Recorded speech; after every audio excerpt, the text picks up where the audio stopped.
Hi students, welcome to the online session of percentage topic. यहाँ पे हम percentage topic related कुछ questions देखेंगे, जिसमें कुछ सिंपल लेवल के और कुछ कॉम्प्लिकेटेड लेवल के एग्जांपल्स रहेंगे।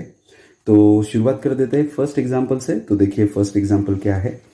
A reduction in the price of apples enables a person to buy 3 apples for rupees 1 instead of rupees 1.25.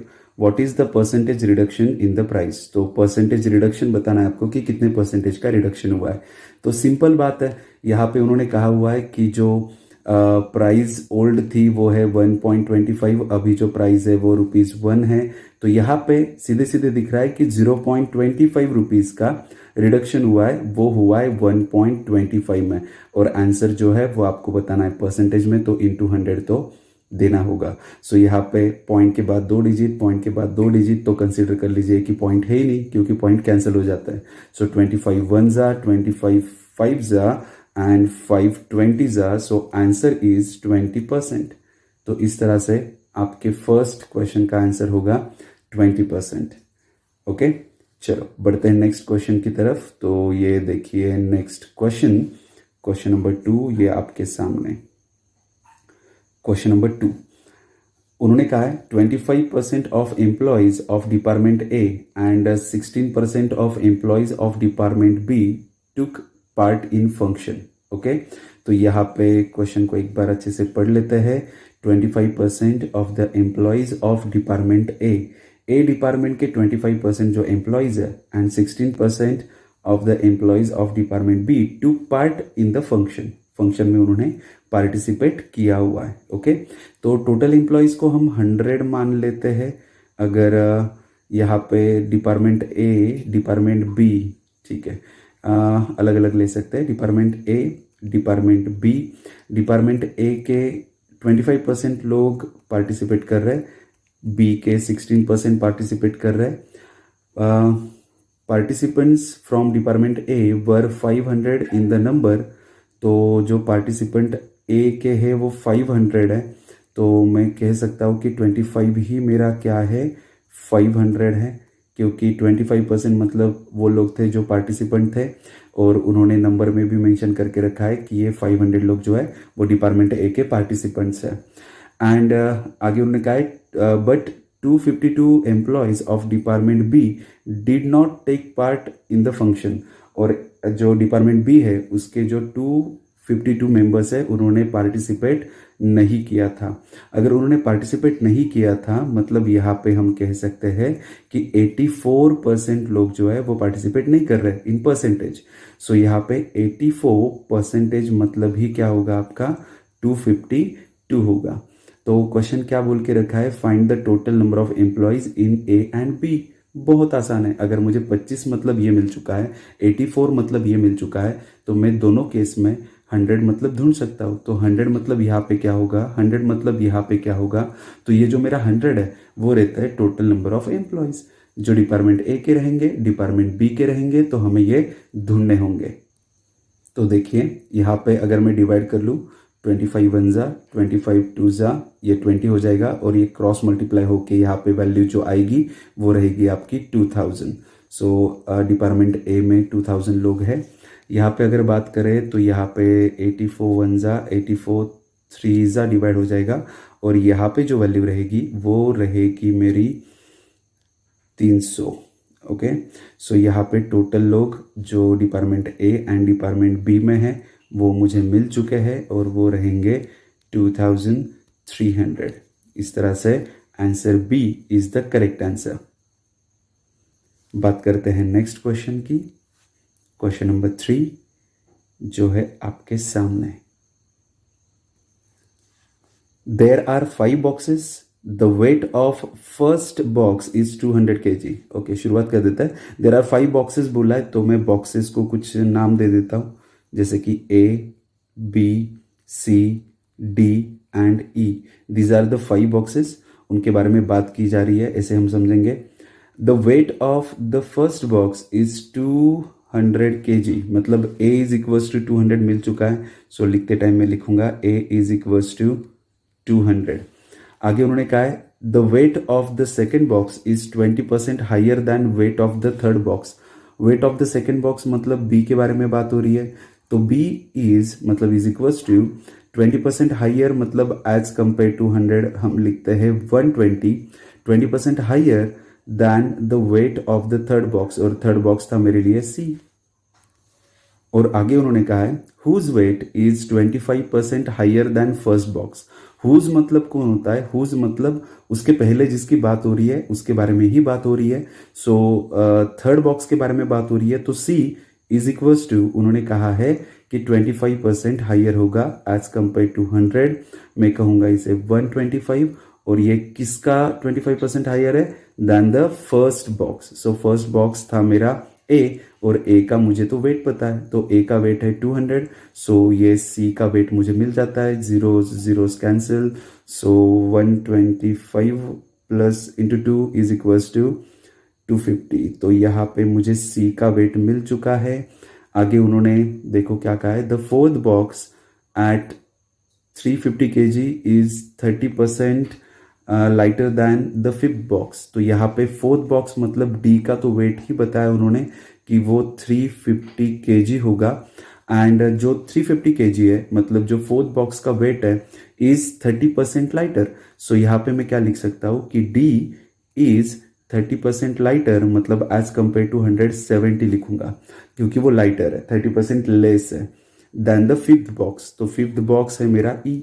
तो मुझे डी का वेट अगर पता है कि ये 350 था, तो 350 is equals to 70 divide by 100 into E. तो इस तरह से ये जीरो कैंसिल होके 7 5 जा, तो ई इज इक्वल्स टू मुझे मिल जाएगा ये 100, यहाँ पे जाके बनेगा 500। तो इस तरह से मुझे ए का ऑलरेडी पता था, मुझे डी का पता चल चुका है, ई का पता चल चुका है, बस बाकी है बी। और बी का भी मिल जाएगा अगर मैं सी की वैल्यू जो 250 है वो 250 यहाँ पे डाल देता हूँ।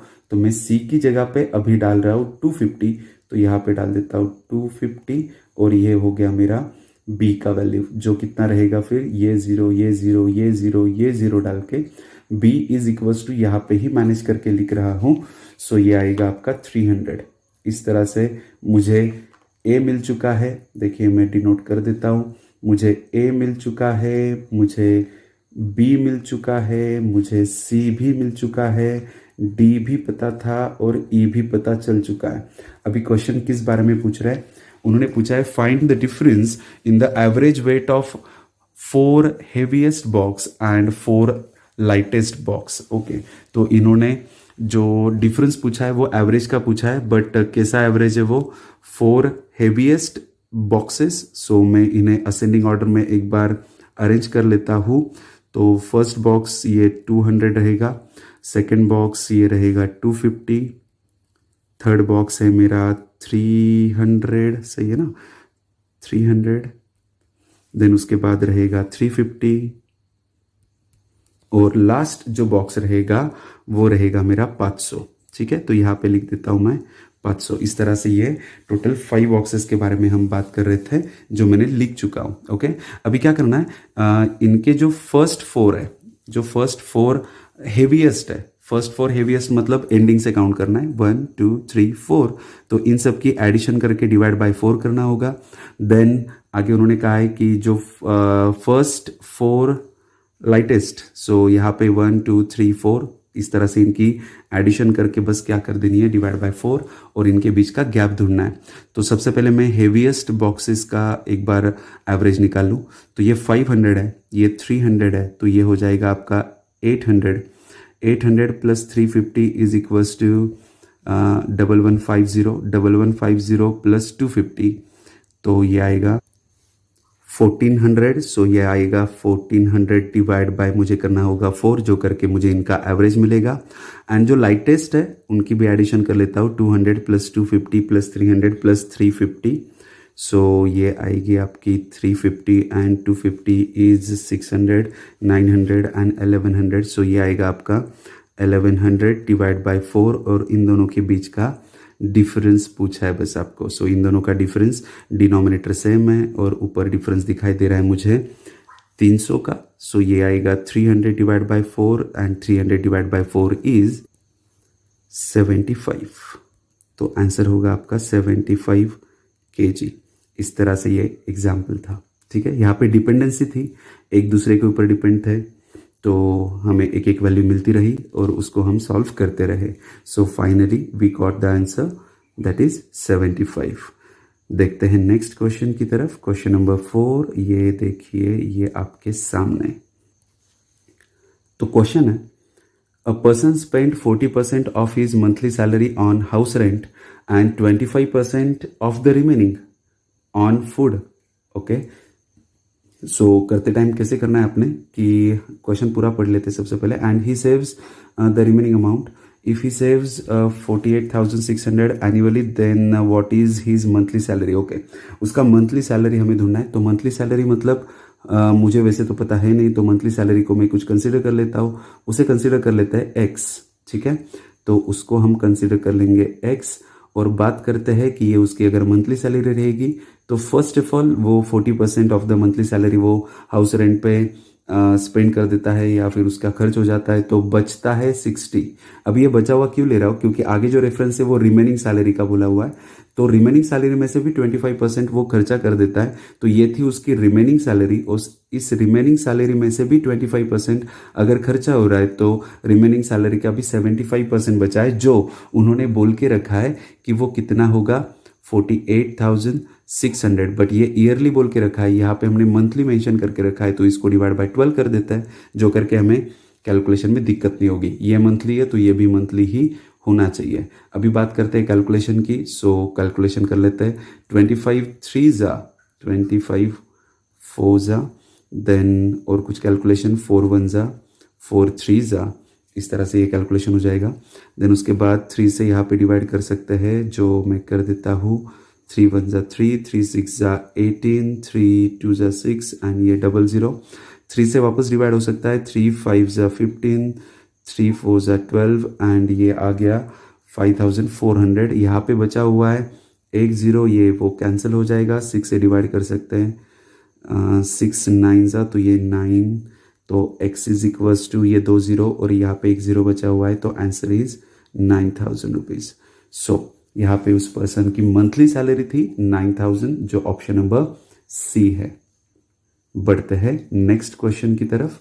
नेक्स्ट क्वेश्चन, हम क्वेश्चन नंबर 5, थोड़ा सा बड़ा दिखाई देगा बट यकीन रखिए बहुत सिंपल सा क्वेश्चन है, थोड़ा दिमाग लगाना है बस। तो देखिए, मैं बहुत कम स्पेस रख रहा हूँ जो करके आपको बता पाऊँ कि कितने कम स्टेप्स में ये कैलकुलेशन हो सकता है। तो देखते हैं क्वेश्चन क्या है। तो यहाँ पे क्वेश्चन है, mister X invested a certain amount in डेब्ट and equity funds in the ratio of 4:5 respectively. Okay, तो उसने जो पैसे थे वो 4:5 इस रेशियो में इन्वेस्ट किए हुआ है। ठीक है, at the end of 1 year he earned a total dividend of 30% on his investment. After 1 year, he reinvests the amount, including dividend, in the ratio of 6:7 in the debt and equity funds. If the amount reinvested in equity funds was rupees 94,500, what was the original amount invested in equity fund? Okay. तो यहाँ पे बहुत आसान तरीके से हम solve करेंगे question को, थोड़ा सा ध्यान दीजिए बस। तो मिस्टर एक्स के पास टोटल कितने पैसे थे वो तो हमें पता नहीं है, बट हम कुछ कंसिडर कर सकते हैं कि अगर उसके पास 900 रुपए थे। अभी आप सोचोगे आप 900 क्यों ले रहे हो, क्योंकि जो फर्स्ट पार्टीशन हो रहा है पैसे का वो है 4x and 5x, 4 and 5 is equal to 9, so 900 100 के टर्म में मैं ले रहा हूँ। तो फर्स्ट उसने जो डेप्ट में पैसे रखे थे वो 400 थे, और जो इक्विटी में रखे थे रेशो के अनुसार वो थे 500। ओके, अगर मैंने 900 कंसिडर किया है, ये मैं कंसिडर कर रहा हूँ बस। देखते क्वेश्चन में आगे बोला है, at the end of 1 year he earned total dividend of 30%। Dividend मतलब टोटल पैसा उसे रिटर्न मिला विथ इंक्लूडिंग इंटरेस्ट। जो उसका पैसा था, इन्वेस्टमेंट था, एंड जो उसका इंटरेस्ट था वो 30% था। तो 900 पे 30% उसको मिल चुका है। तो 900 का 30% उसको एक साल के बाद कितने पैसे मिलते हैं वो देख लेते हैं। 900 का 10% होता है 90, तो ये 30% होगा 270, सो ये होगा 1170। इस तरह से उसे 1 साल के बाद इतना पैसा वापस मिला है। और जो पैसा उसे वापस मिला है, जो मैं यहाँ पे लिख रहा हूँ वापस एक बार, जो 1170 है, वो वापस 2 पार्ट्स में वो डिवाइड कर रहा है। आगे उन्होंने डिवाइड किया है कि जो पैसा था री इन्वेस्ट कर रहा है वो in the ratio of 6:7। So डेप्ट एंड इक्विटी फंड्स में 6 and 7 is equals to 15, sorry 13। सो यहाँ पे आ जाएगा 1170 डिवाइड बाय 13। ये मैं क्या कर रहा हूँ, मैं एक शेयर की वैल्यू ढूंढ रहा हूँ, क्योंकि ये मेरा टोटल वैल्यू है और ये टोटल शेयर्स है। टोटल वैल्यू को टोटल शेयर से डिवाइड कर देता हूँ तो मुझे एक शेयर की वैल्यू पता चल जाती है, जो रहेगी 90 रुपीज़। सो ये आएगा 90। सो 90 से मैं अगर ये 6 को मल्टीप्लाई कर देता हूँ तो डेब्ट के पैसे मिल जाएंगे। सो 540। इक्विटी के लिए 630। इस तरह से ये पैसे मिल चुके हैं। और आगे उन्होंने कहा था इफ़ द अमाउंट री invested in equity fund, equity मतलब इसकी बात कर रहे हैं, वो क्या होगा, वो होगा 94500। तो मैं डायरेक्टली लिख सकता हूँ कि मेरे लिए 630 ही क्या है, 94500। ठीक है, आप कहोगे कि कैसे, ये मेरी कंसिडरिंग वैल्यू है और कंसिडरेशन जो है वो उन्होंने जो एग्जाम्पल में दिया हुआ कंटेंट है उसको रिलेटेड ही है और ये उसका कंसर्न एक्चुअल वैल्यू है। तो considering value and concern actual value are proportion to each other, क्योंकि हम सेम इक्विटी फंड के बारे में बात कर रहे हैं। तो 630 इज डायरेक्टली प्रोपोर्शनल टू 94500। उन्होंने पूछा है what was the original amount invested in equity fund. Equity fund में ओरिजिनली कितना इन्वेस्ट किया था उन्होंने, 500। तो मैं ढूंढना चाहता हूँ 500 मतलब कितना होगा, बस इसको कैलकुलेट कर लेते हैं। तो यहाँ पे ये ज़ीरो कैंसिल कर लो, बाकी कैलकुलेशन देख लेते हैं कि किस तरह से हम कर सकते हैं। 3 से अगर डिवाइड कर सकते हैं या फिर डायरेक्टली कर सकते हैं तो डायरेक्टली ही करेंगे। और ये हो जाता है 15 से डिवाइड, सो ये आएगा 150। सो टोटल मेरा ये और ये इनकी मल्टीप्लाई तो 75,000।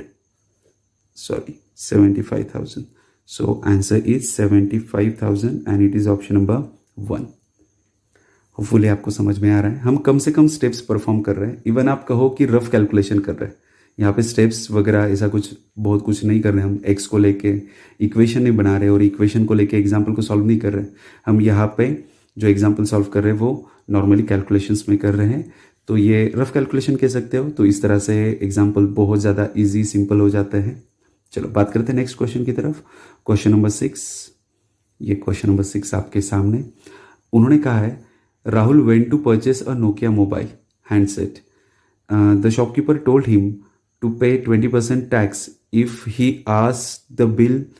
Rahul manages to get the discount of 5% on actual sale price of the mobile and he paid the shopkeeper rupees 3325 without tax.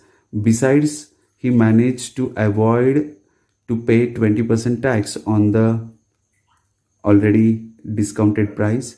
What is the amount of discount that he has gotten? Okay, so overall example मैं आपको एक बार समझा देता हूँ जो करके आपको समझ में आए। राहुल नोकिया मोबाइल खरीदने के लिए गया था। वो शॉपकीपर के पास गया और शॉपकीपर ने कहा कि अगर आप बिल मांगोगे तो 20% आपको देना पड़ेगा। जो भी अमाउंट है, जो भी MRP है, उसका 20% एज अ टैक्स आपको देना होगा। एंड वैसे फिर राहुल ने क्या किया कि उसने बिल नहीं मांगा। वो आगे मेंशन है कि उसने बिल नहीं मांगा क्योंकि फिर 20% उसके बच भी गए एंड उसने एडिशनली 5% का डिस्काउंट भी ले लिया। एडिशनली 5% का डिस्काउंट उसने ले लिया था उस अमाउंट पे जो भी उसने बताया था। तो ये कौन सी अमाउंट बताई थी उसने पहले ही क्लियर कर दिया था कि मुझे बिल नहीं चाहिए। तो 20% उसके बच गए सबसे पहले तो, देन 20% बच गए तो जो बचे हुए अमाउंट है उसमें भी 5% का उसने डिस्काउंट ले लिया। तो मैं बताता हूँ आपको करना कैसे। वैसे तो यहाँ पे 5% का डिस्काउंट मतलब देखिए एज कम्पेयर टू 100 हम क्या लिख सकते हैं 95। सो 95 को मैं कह सकता हूँ 3325 क्योंकि ये एज कम्पेयर टू 100 को अगर मैं मार्केटिंग प्राइस कहूँगा और उसमें 5% का डिस्काउंट है तो सेलिंग प्राइस इज 95 एंड ये 3325 ये भी क्या है selling price of the mobile और इस कीमत पे उसने खरीदा है बट सेलर के लिए वो सेलिंग प्राइस था। 95 मतलब ये है तो मैं ढूंढूंगा कि 100 मतलब मेरे लिए कितना होगा। चलो तो ढूंढ लेते हैं। तो देखते हैं कि ये क्या होगा। यहाँ पे 9, यहाँ पे 33, सो होपफुली ये 35 होगा। कैलकुलेशन आप साथ में कर रहे होंगे तो और अच्छी बात है। तो ये डिवाइड होगा 35 and x is equals to, मतलब मोबाइल की जो ओरिजिनल प्राइस थी वो 3500 थी, जिसमें उसको इतने पैसे में वो मिला है। तो फर्स्ट उसने डिस्काउंट लिया है वो है 3500 माइनस फर्स्ट डिस्काउंट था उसका 3325, इन दोनों का डिफरेंस, क्योंकि 3500 ये तो ओरिजिनल प्राइस थी, उसने परचेस किया है 3325 में, तो इन दोनों का गैप मतलब उसका फर्स्ट डिस्काउंट हो जाएगा जो रहेगा आपका टोटल ये 75 हो जाएगा और ये हो जाएगा 175। सो पहला डिस्काउंट था उसका 175 का, और दूसरा डिस्काउंट जो उसने मैनेज किया था कि 20% वो नहीं देगा क्योंकि वो बिल भी नहीं लेगा, तो उसको जो टैक्स लगना था वो 3500 पे लगना था और 3500 का 20% उसका वो टैक्स था। तो मैं यहाँ पे लिख देता हूँ कि 3500 उसका 20% उसको टैक्स देना था, तो ये जीरोस कैंसिल हो गए, तो ये आएगा आपका 700 रुपये। तो ये था आपका second discount. So discount number 1 यहाँ पे, डिस्काउंट नंबर 2 यहाँ पे, और इन दोनों की कर देंगे एडिशन, तो आपको मिल जाएगा total discount. So total discount is 875। Total discount is 875, 700 and 175 इन दोनों का addition. So answer is option number C. चलो बात करते हैं नेक्स्ट एग्जाम्पल के, क्वेश्चन नंबर 7। क्वेश्चन नंबर 7 देखिए, कहा है उन्होंने, when the price of sugar was increased by 20%, family reduced its consumption in such a way that the expenditure on sugar is only increased by 15%. Okay, तो क्या हुआ, अगर sugar की price बढ़ जाती है 20% से, तो फैमिली ने कंजम्पशन मतलब उसका यूज कम कर दिया है, कितने परसेंट से, 15% से। और आगे उन्होंने कहा है if 24 kg were consumed per month before the increase price. Okay, मतलब ओल्ड कंडीशन में वो 24 kg ही वहाँ पे यूज़ करते थे, तो उन्होंने पूछा है find the new monthly consumption. एकदम सिंपल एग्जांपल देखिए, ओरिजिनल प्राइस तो वैसे हमें पता नहीं है, पर केजी शुगर का प्राइस हमें पता नहीं है, तो हम कुछ मान सकते हैं उस शुगर के प्राइस को। तो यहाँ पे शुगर के प्राइस को मैं कुछ मान लेता हूँ, जैसे कि मान लेते हैं कि शुगर की प्राइस रहेगी 100, तो 100 ये अगर शुगर की ओरिजिनल प्राइस है, तो वो 24 kg वहाँ पे यूज़ कर रहे थे, तो इस तरह से उन्हें 2400 रुपीज़ पर मंथ खर्चा आ रहा था। और अगर अभी की बात करें तो जो ओरिजिनल प्राइस है 100 रुपीज़ पर केजी ऑफ शुगर, वो बढ़ चुकी है 20% से, तो वो 120 हो गई। और अभी अभी कितना वो शुगर यूज़ कर रहे हैं वो एक्चुअली क्वेश्चन है, find the new monthly consumption, तो वो हमें नहीं पता, बट हमें ढूंढने के लिए आगे कुछ लिंक दे के रखा है। जो शुगर का एक्सपेंडिचर है वो सिर्फ 15% से बढ़ रहा है, तो ओरिजिनल शुगर का एक्सपेंडिचर कितना था 240, और ये बढ़ रहा है 15% से, तो ये 240 का 15% ढूंढना बहुत आसान सी चीज़ है। 2400 ये रहेगा उसका ओरिजिनल वैल्यू, उसका 10% पहले ढूंढ लेते हैं। 10% उसका होगा 240, एक पॉइंट सिर्फ यहाँ पे लगाना है। देन उसका 5% ढूंढना, मतलब जो अपने 10% ढूंढा है उसका डिवाइड बाय 2, सो ये आएगा 120। सो टोटल आपको यहाँ पे एडिशनली कितना खर्चा लगा है वो यहाँ पे है जो है 360, सो ये आएगा आपका 2760। इस तरह से मैं अभी x की वैल्यू ढूंढूंगा, तो x इज इक्वल्स टू, ये डिवाइड कर लेते हैं, 0 0 कैंसिल हो जाएगा, 12 2 ज़ा 24 एंड 12 4 ज़ा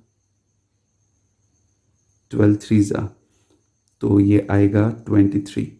तो ये x इज इक्वल्स टू 23, और x क्या माना था हमने, find the new monthly consumption. So new monthly consumption ही मेरा x था। इस तरह से सिंपली बस इतना ही करके मुझे आंसर मिला। ये तो मैं करके बता रहा था आपको कि किस तरह से परसेंटेज वैल्यू, अगर आपको दिक्कत होती है तो किस तरह से आप सिंपल स्टेप्स में उसे सॉल्व कर सकते हो। तो आंसर इज 23 kg। बात करते हैं नेक्स्ट क्वेश्चन की, क्वेश्चन नंबर 8। देखिए क्वेश्चन नंबर 8 में उन्होंने क्या कहा है, a shopkeeper bought 150 calculators at the rate of rupees 250 per calculator. Okay, he spent 2500 on transportation and packing. if the market price of the calculator is 320 per calculator and the shopkeeper gives a discount of 5%, okay, on the market price, then what will be the percentage profit gained by shopkeeper? okay, एकदम simple सा सवाल, थोड़ा बस दिमाग लगाना है आपको कि उन्होंने क्या कहा हुआ है, इसके ऊपर डिपेंड करता है सब कुछ। तो यहाँ पे उन्होंने कहा हुआ है कि टोटल उनके पास 150 कैलकुलेटर्स थे जिनका रेट था 250 रुपीज़ पर कैलकुलेटर, और उन्होंने वो कैलकुलेटर लाने के लिए ट्रांसपोर्टेशन दिया 2500 का। मैं हिसाब एक कैलकुलेटर का करता हूँ, बहुत सारे कैलकुलेटर्स का मतलब 150 कैलकुलेटर्स पर कैलकुलेटर इज 250, सो इनका मल्टीप्लाई करके कैलकुलेशन बढ़ाने में मुझे ज़्यादा कोई इंटरेस्ट तो है नहीं। तो मैं सिंपली यहाँ पे ये करूँगा कि मैं एक कैलकुलेटर की कीमत ढूंढ लेता हूँ। 150 is the basic price actually, 150 ये आपके लिए सिर्फ बेसिक प्राइस ही है। तो यहाँ पे लिखते टाइम में 150 ये बेसिक लिखूंगा, प्लस पर कैलकुलेटर उन्होंने खर्च किया है, सॉरी 150 ये तो नंबर ऑफ कैलकुलेटर्स थे, 250 इज़ द बेसिक वैल्यू, उसमें ऐड करेंगे जो ट्रांसपोर्टेशन का खर्चा है। ट्रांसपोर्टेशन का खर्चा था उनका 2500 डिवाइड बाय मुझे करना पड़ेगा 150, तो मुझे एक कैलकुलेटर का ट्रांसपोर्टेशन का खर्चा पता चलेगा जो कितना रहेगा फिर कैलकुलेशन करके। तो देखते हैं, सो ये कैलकुलेशन कर लेते हैं। तो ये आएगा 5 5 ज़ा 25, 5 3 ज़ा, तो ये 50 डिवाइड बाय 3। सो इनका क्रॉस अगर मैं कर देता हूँ तो ये 750 प्लस 50 इज 800 डिवाइड बाय 3। ये पर कैलकुलेटर कॉस्ट प्राइस है, बात समझ रहे हो? तो ये पर कैलकुलेटर कॉस्ट प्राइस है। आगे उन्होंने कहा हुआ है कि वो बेच रहे 320 को, ओके। सो 320 ये बेच नहीं रहे actually, it is the marketing price जहाँ पे 5% का डिस्काउंट भी दिया जा रहा है। सो 320 का 5% मतलब सिंपल है ना, ये आप समझ रहे हो ना कि ये क्या है, मार्केट प्राइस है, उस पर 5% का डिस्काउंट है। तो ये मार्केट प्राइस 320, उसका 5% मतलब हो जाएगा 16, तो 16 रुपये का डिस्काउंट मतलब 304 में वो बेच रहे हैं, ठीक है, पर कैलकुलेटर वो 304 में बेच रहे हैं। तो यहाँ पे मुझे सिंपली जो सेलिंग प्राइस है एंड जो कॉस्ट प्राइस है इन दोनों का डिफरेंस ढूंढना होगा, जो करके मुझे क्या मिल जाएगा, प्रॉफिट मिल जाएगा। और वो प्रॉफिट बस परसेंटेज में बताना है। तो मैं सेलिंग प्राइस ज़्यादा है, उन्होंने बोल के रखा है प्रॉफिट होने वाला है, तो यहाँ पे 304 माइनस 800 डिवाइड बाय 3, तो ये कैलकुलेशन कर लेते हैं। तो ये कैलकुलेशन देखो क्या आएगा, 4 3 ज़ा 12 एंड 3 3 ज़ा 9 माइनस 800 डिवाइड बाय 3। सो आपका प्रॉफिट होगा 112 डिवाइड बाय 3। सो आपको प्रॉफिट मिला है। परसेंट प्रॉफिट का फॉर्मूला यूज़ कर रहा हूँ मैं। परसेंट प्रॉफिट का फॉर्मूला है प्रॉफिट जो ये है डिवाइड बाय कॉस्ट प्राइस जो ये है और into 100 and it is your answer, ठीक है। 3 3 will get cancel, zeros will get cancel, so 8 से डिवाइड कर देते हैं, 8 1 ज़ा 8 एंड 4 ज़ा 30, सो द आंसर इज 14%। बात करते हैं नेक्स्ट क्वेश्चन की। तो देखिए question number 9, a group of student prepared stuff toys as a part of their group activity. They spent rupees 100 on velvet, rupees 5 on thread and needle and 27 on miscellaneous items. Okay. तो एक group activity है, उसमें उन्हें stuff toys बनाने हैं जिसके लिए उन्होंने 100 रुपये का वेलवेट खरीदा है, 5 रुपीज़ के थ्रेड एंड नीडल्स, 27 रुपीज़ कुछ अदर आइटम्स खरीदने के लिए उन्होंने वहाँ पे इन्वेस्ट किया। दे मेड 50 टॉयज, ओके, उन्होंने 50 टॉयज भी बनाए, 50% of which were purchased by force by some senior students causing them a loss of 50%। Okay, तो जितने उन्होंने बनाए थे, टोटल 50 टॉयज जो बनाए थे उसमें से 50% तो कुछ सीनियर लोगों ने ले लिए। जिन्होंने क्या गड़बड़ किया है, उन्होंने जो आइटम थे वो 50% लॉस हो जाए इस तरह से खरीदे। देन आगे उन्होंने कहा है at what percent profit should they sell the remaining toys so as to gain 50% on their total cost. Okay, तो उन्हें टोटल कॉस्ट पे चाहिए प्रॉफिट कितने का, उन्हें टोटल प्रॉफिट पे चाहिए प्रॉफिट 50% का। तो मुझे सबसे पहले तो ये बताइए कि उनका टोटल इन्वेस्टमेंट कितना है। 100 plus 5 plus 27 is 132, yes, it is 132। सो यहाँ पे उनका टोटल इन्वेस्टमेंट है 132। यहाँ पे एक सिंपल बात बता दूं मैं आपको, मतलब ट्रिकी समझ लो, सिंपल सी, कि उन्होंने जो कहा है कि 50% वो पहले बेच रहे, 50% बाद में बेच रहे, तो 50 टॉयज लेने की ज़रूरत नहीं है। 50% मतलब जो टोटल कॉस्ट है उसका हाफ भी ले सकते हो आप। तो ये जो टोटल कॉस्ट है उसका हाफ मतलब 50% उन्होंने एज कम्पेयर टू 100 50% लॉस से बेचे, मतलब उनको पैसे कितने मिले, सिर्फ एज कम्पेयर टू 100 50 पैसे मिले। ठीक है, मतलब 50% का लॉस, मतलब 50% वहाँ पे उनके पैसे जो है वो उनके पास निकल आए। तो वो कितना है वो देख लेते हैं एक बार। तो ये हो जाएगा आपका 51 ज़ा 52 ज़ा, सो ये टोटल 4 4 3 ज़ा 12 एंड 4 3 ज़ा 12। सो उनको 50% टॉयज में बस 33 रुपये मिले। ओके, जो बचे हुए 50% है उसको क्या परसेंटेज प्रॉफिट में बेचना होगा, जो करके टोटल पे मतलब कितने पे 132 पे उन्हें 50% का गेन हो एज कम्पेयर टू 100 150। तो ये भी कैलकुलेशन कर लेते हैं। तो ये हो जाएगा आपका 5 3 ज़ा 15 5 2 ज़ा 10 2 6 ज़ा 12 2 6 ज़ा 12। सो ये आएगा आपका 198। मतलब आपके पास जो टोटल इन्वेस्टमेंट था 132, उसका मतलब कुछ प्रॉफिट मिलके आपके पास इतने पैसे आने चाहिए। तो ये आपके पास पैसे होने चाहिए, बट अभी तक तो वसूल बस 33 मतलब 33 हुआ है, बाकी पैसे तो वसूल होना बाकी है।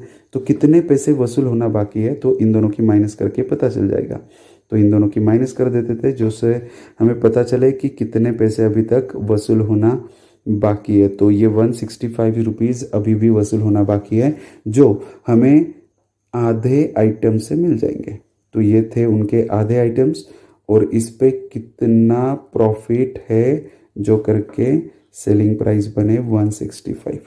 ओके, जैसे यहाँ पे 50% का लॉस था तो मैंने 100 माइनस 50 लिखा था। यहाँ पे मैं 100 प्लस एक्स नहीं लिख रहा हूँ, बस एक्स लिख रहा हूँ, बाद में हमें वो 100 माइनस करना होगा। ठीक है, तो कैलकुलेशन कर लेते हैं। यहाँ पे मैंने लिखा है कि एज कम्पेयर टू 100 कितने का प्रॉफिट, तो कंपेयर टू 100 मतलब 100 यहाँ पे बाय डिफॉल्ट इंक्लूडेड है, मुझे क्या करना पड़ेगा, बाद में जाके वो 100 हटाना होगा। चलो तो कैलकुलेशन कर लेते हैं। तो ये आएगा 2 6 ज़ा 12 6 ज़ा 12।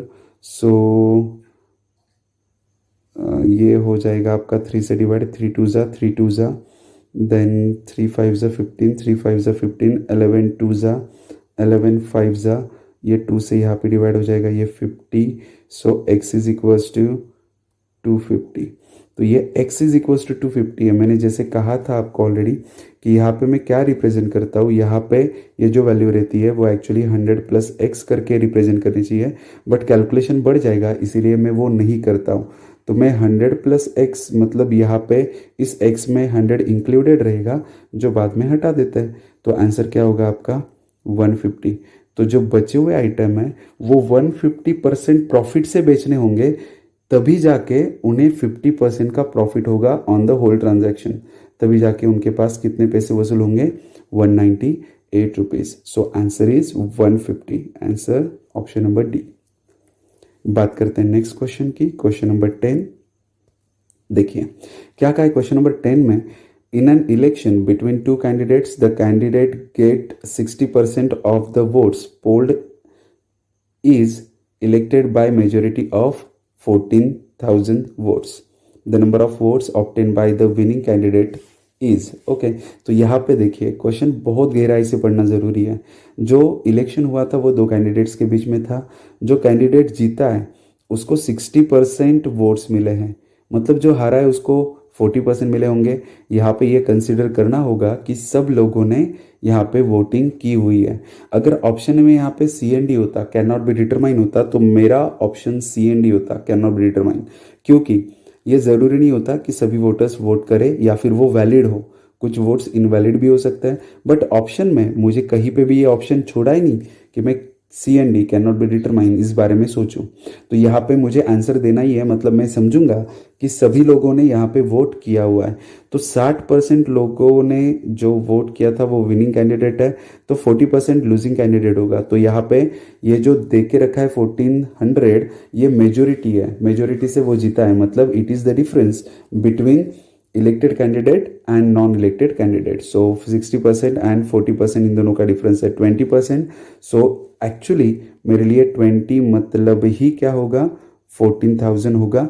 मुझे ढूंढना क्या है 100 मतलब कितना, 100 मतलब टोटल नंबर ऑफ वोट्स. तो ये कैलकुलेशन कर लीजिए, आपको आंसर मिल जाएगा. सो 21 जा 25 जा और ये कैलकुलेशन करके आपको आंसर मिल जाएगा. हाँ, बट एक चीज़ है यहाँ पे अगर मैं 100 ढूंढूंगा तो मुझे टोटल नंबर ऑफ कैंडिडेट्स मिल जाएंगे, sorry total number of votes मिल जाएंगे, वोटर्स.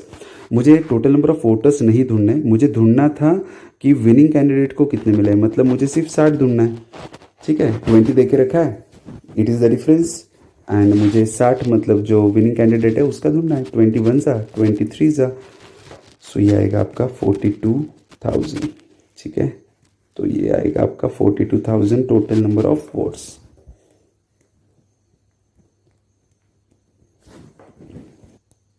बात करते हैं नेक्स्ट एग्जाम्पल क्वेश्चन नंबर 11 की. क्वेश्चन नंबर 11 ये आपके सामने. अब वापस एक बार थोड़ा बड़ा दिखाई दे रहा है एग्जाम्पल, बट यकीन मानिए बिल्कुल भी बड़ा नहीं होगा. कैलकुलेशन बस हमें संभाल के करने होंगे. इन an election the percentage of student qualified to the number of student appeared from school A is 60%. so जो qualified student है वो 60% रहेंगे. appeared student जो थे वो टोटल 100% है. ओके, सो यहाँ पे मैं कहीं पे लिख देता हूँ कि यहाँ पे जो स्कूल A है, ये स्कूल A के बारे में बात चल रही है. तो स्कूल A में जो टोटल क्या कह सकते हैं कि student appeared, student qualified and appeared. Okay, so जो क्वालिफाइड स्टूडेंट है ना उनको कुछ तरीके से इंडिकेट कर लेते हैं. तो जो कैसे इंडिकेट करें अभी इसको, जो क्वालिफाइड टीचर है उसको, सॉरी क्वालिफाइड स्टूडेंट से उन्हें क्यू कह देता है और जो टोटल अपेयरिंग थे उसे टी कह देता है. ठीक है, तो जो क्वालिफाइंग है वो है 60% और ये टोटल थे 100. ओके, आगे उन्होंने कहा हुआ है in school B the number of student appeared is 30% more than the student qualified from school B. Okay, तो यहाँ पे वो कहने की कोशिश कर रहे हैं, जो मैंने थोड़ा गलत पढ़ लिया. यहाँ पे उन्होंने कहा है कि in school B the number of student appeared is 30% more than student appeared from school A. तो यहाँ पे बी के लिए यहाँ पे डेटा लिख लेता हूँ मैं. तो यहाँ पे बी के लिए क्वालिफाइड का तो कुछ पता नहीं हमें, बट टोटल जो अपीयरिंग स्टूडेंट है वो 30% मोर है. मतलब यहाँ पे रहेंगे 130 students. Okay, and the number of student qualified from school B is 60% more than the student qualified from A. तो 60% मोर रहेंगे. तो ये 60 का 60% मोर बताना है हमें. तो 60 खुद का 100%, 60% मोर मतलब इसका 60% ढूंढना होगा. तो ये आएगा 36, क्योंकि इसका 10% है 6, तो 60% रहेगा 6 6 36. तो यहाँ पे आएगा total 96. 60 plus 36 is equals to 96. तो 96 यहाँ पे क्वालिफाइड है.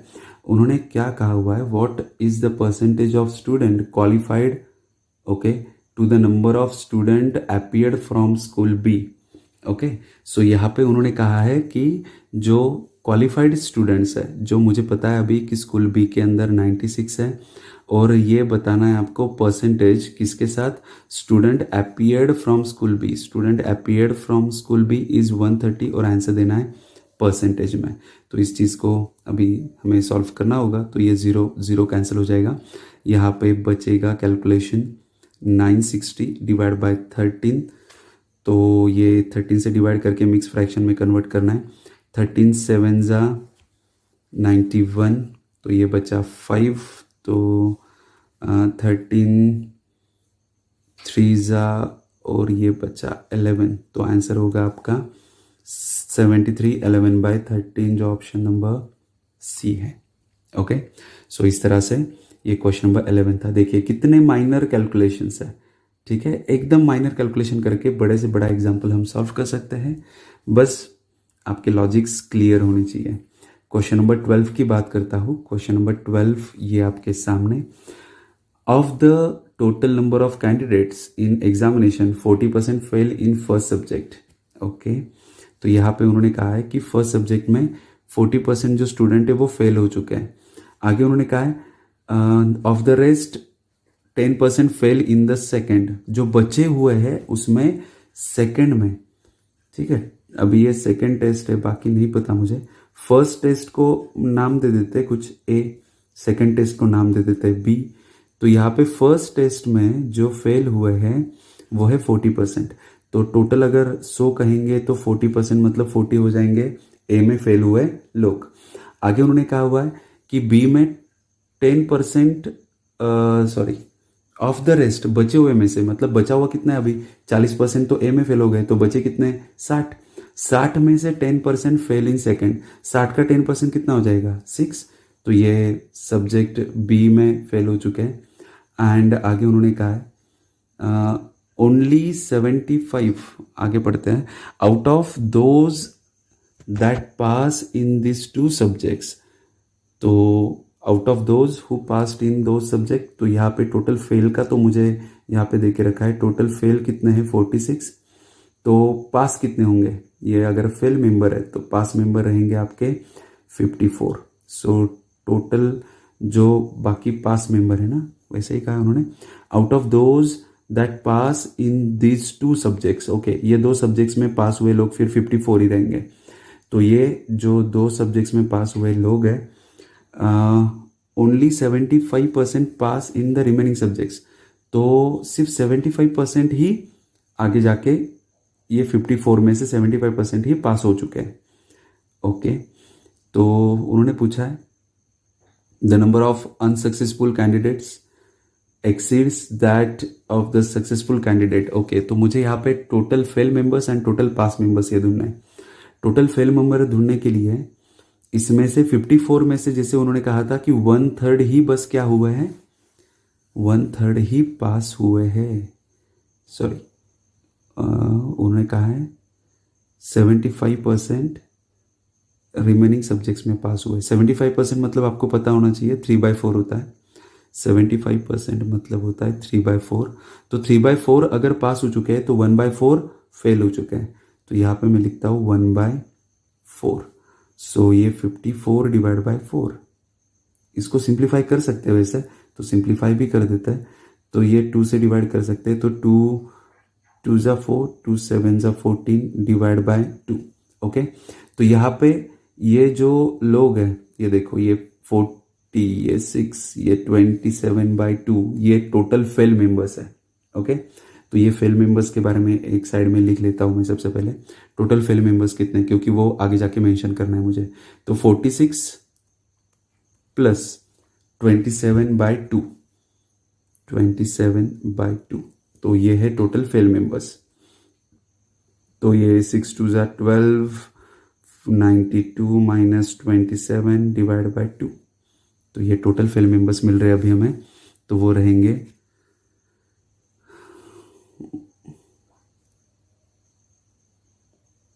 65 डिवाइड बाय 2। ओके, तो ये है टोटल आपके फेल मेंबर्स। और अभी पास मेंबर रहेंगे, टोटल 100 में से ये माइनस करके पास मेंबर मिल जाएंगे हमें। यहाँ पे थोड़ी गलती कर दी मैंने, माइनस कर दिया, प्लस करना चाहिए था। ठीक है, चलो, बहुत बड़ा कुछ है नहीं। तो 7 + 2 = 9 एंड 9 + 2 = 11 डिवाइड बाय 2। ओके, सो जिनको समझ में आया कि गलती हुई थी, मतलब समझ लो कि आपका अटेंशन था जो मैं बता रहा था उस पर। जिनको समझ में ही नहीं आया कि क्या गलत हुआ या फिर स्टेप करते करते मैंने कुछ गलत कर दिया है, तो उनका अटेंशन प्रॉपर नहीं है। आपको प्रॉपर अटेंशन देना होगा, ठीक है। तो ये तो हो गया जो मेंबर्स जो फेल हो चुके हैं। तो पास मेंबर कैसे ढूंढेंगे? पास मेंबर ढूंढने के लिए मुझे 100 माइनस 119 डिवाइड बाय 2 करना होगा। तो यहाँ पे ये कर लेता हूँ डिवाइड बाय 2, मतलब ये 200 में से 119 गए, तो बचते हैं आपके पास 81 डिवाइड बाय 2। तो ये वो लोग हैं जो फेल हो चुके हैं, ये वो लोग हैं जो पास हो चुके हैं, और इन दोनों के बीच का डिफरेंस इज़ 570। सो इन दोनों का डिफरेंस कितना आएगा, मैं डायरेक्टली लिख रहा हूँ कि इसमें से ये माइनस होगा, दोनों का डिनोमिनेटर सेम है, 2 नीचे आएगा। 119 में से 81 गया तो ये बचेगा आपका 78। ठीक है, नहीं कुछ गलत कर दिया वापस, तो यहाँ पे ये आएगा 9 - 1 इज इक्वल्स टू 8 एंड 838 और ये है मेरा डिफरेंस, और डिफरेंस उन्होंने बोल के रखा है 570। ये इमेजिनरी डिफरेंस है जो मैंने यहाँ पे ढूंढा है and it is the actual difference. ठीक है, तो इस तरह से मुझे ये तो मिल चुका है, मुझे ढूंढना है what is the total number of candidate जिनको मैं 100 मान चुका था। ठीक है, मुझे 100 ढूंढना है, तो ये 2 से डिवाइड कर लेते हैं। तो ये 2 से डिवाइड होने के बाद 2 1 जा 2 एंड 2 9 जा 18 एंड 19 3 जा, तो ये आएगा 30 एंड आंसर इज, जो ये x ढूंढ रहा हूँ मैं, वो answer is 3000। So total number of candidates are 3000, option number C. तो बात करते हैं नेक्स्ट क्वेश्चन की, क्वेश्चन नंबर 13।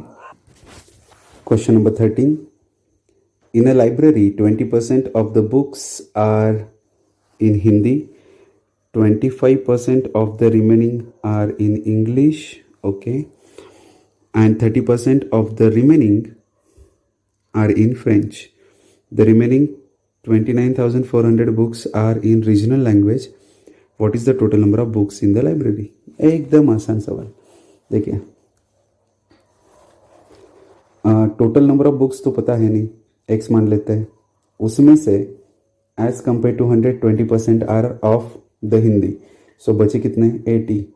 अभी मैं बचा हुआ क्यों ले रहा हूँ, क्योंकि आगे रेफरेंस है बचे हुए का, रिमेनिंग का। तो जो बचा हुआ है उसमें से 25% है इंग्लिश के, मतलब बचे 75। वापस 75 क्यों ले रहा हूँ, क्योंकि आगे भी रेफरेंस है रिमेनिंग का। तो ये as compare to 100, 30% remaining French है, तो मैं यहाँ पे भी वापस 70 ही लूँगा। क्यों लूँगा, क्योंकि आगे भी रेफरेंस है रिमेनिंग का, जो कितना बता के रखा है 29400। बस इस चीज़ को हमें सॉल्व करना है, तो आपको आपका आंसर मिल जाएगा। तो इसे सॉल्व कर लेते हैं। देखिए, मैं डिवाइड कर लेता हूँ, 25 3 जा 25 4 जा 4 20 जा 25 जा, 5 से यहाँ पे डिवाइड हो जाएगा, 5 1 जा 5 4 जा, देन उसके बाद 3 से यहाँ पे डिवाइड कर सकता हूँ मैं, 3 9 जा 27, 3 8 जा 24 एंड 14 से ये 98 डिवाइड हो जाएगा, 7 जा, तो ये आएगा 700 और ये 2 0 बाकी थे। सो आंसर इज 70,000। ओके, सो यहाँ पे आंसर होगा आपका 70,000, ऑप्शन नंबर बी। ये था आपका क्वेश्चन नंबर 13। बात करते हैं क्वेश्चन नंबर 14 की। देखिए, क्वेश्चन नंबर 14 क्या कह रहा है। Question number 14, the population of a town decrease by 10% during the first year, decrease by 15% during the second year, and again decrease by 20% during the third year. Okay, if the present population of a town is, ये देके रखी है, what was the population of the town 3 year ago? 3 साल पहले population क्या होगी, एकदम simple सवाल। 3 साल पहले की पॉपुलेशन मुझे पता है नहीं वैसे, तो मैं उसे क्या मान लेता हूँ, उसे x मान लेता हूँ कि 3 साल पहले x पॉपुलेशन होगी।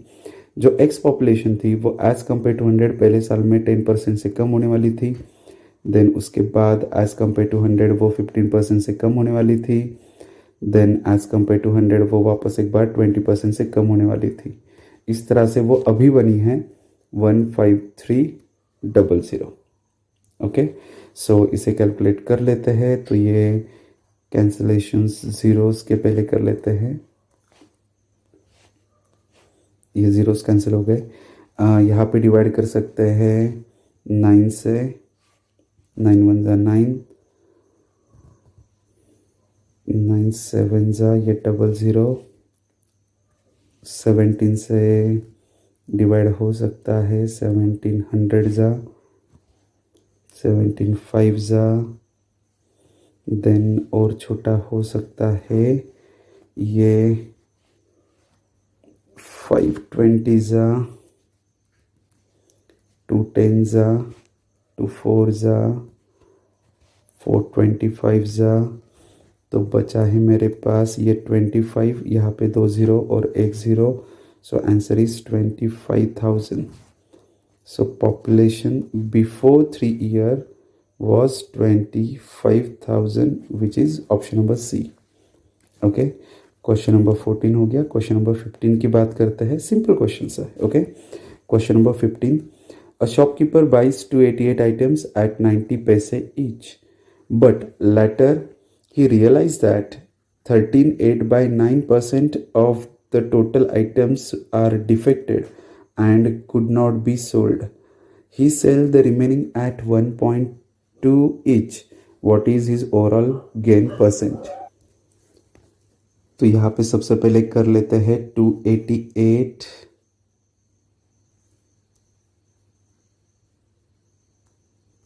इंटू 90। ये पैसे में हिसाब निकलेगा, जो होगा आपका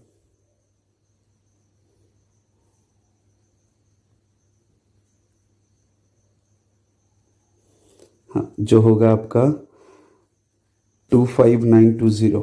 ओके, इतने पैसे आपके इन्वेस्टेड है, उसमें से 13.8/9 मतलब कितना होता है?